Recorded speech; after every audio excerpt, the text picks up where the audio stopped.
y a dans l'ensemble des métiers culturels plus de salariés que dans l'automobile. Le gouvernement a-t-il choisi l'immobilisme? Et si nous voulons garder nos salles, il faut en sortir. Donc l'EBIS, c'est un forum international, un salon qui accueille tous les 2 ans ici à Nantes plus de 10 000 professionnels du spectacle, acteurs de la vie culturelle, des responsables de théâtre, de salles, de festivals, de services culturels, des producteurs, des agents, des artistes, des compagnies, d'une manière générale tous ceux qui d'une manière ou d'une autre s'impliquent dans la vie du spectacle. L'EBIS finalement c'est le plus grand réseau social des professionnels du spectacle, c'est un réseau réel où on peut dialoguer, on peut rencontrer ses confrères et on peut donc construire des projets, des partenariats, des coopérations.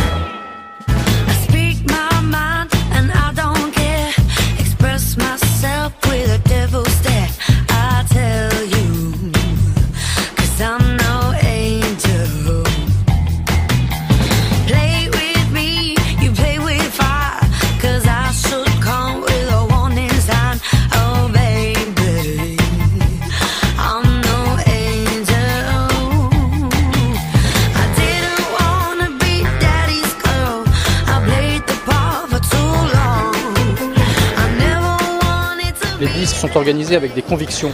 La conviction d'une part de la place de l'art et de la culture dans la vie de chacun, la conviction de l'importance également du spectacle vivant et bien d'une manifestation dont la vocation première est de servir les évolutions de la filière et le développement des projets culturels.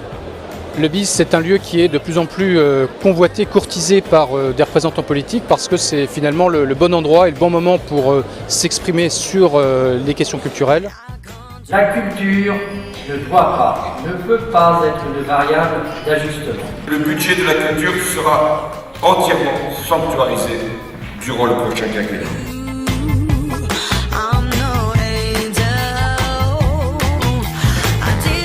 Cette place des tournées qui accueille un certain nombre de tourneurs et de producteurs français, c'est un véritable marché professionnel. D'ailleurs, c'est vraiment un lieu de dialogue où on rencontre des producteurs, on rencontre des tourneurs, où on peut construire des programmations.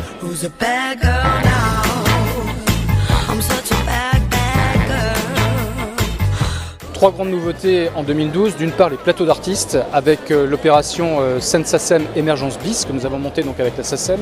9 plateaux d'artistes avec une mécanique singulière qui est d'associer 9 parrains, 3 festivals, 3 salles de spectacle, 3 organismes de formation artistique qui viennent présenter des artistes ou des groupes qu'ils accompagnent depuis un certain temps dans leurs projets.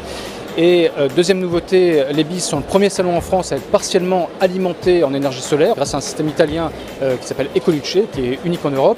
Et troisième grande nouveauté, nous avons eu à cœur cette année de miser sur l'accessibilité des professionnels déficients visuels ou sourds avec la traduction en langue des signes des grands débats et de tout ce qui se déroule dans le grand auditorium avec un programme traduit en braille, vocalisé et également traduit en gros caractères. C'est 3 nouveautés et on en réserve pour les années suivantes bien évidemment.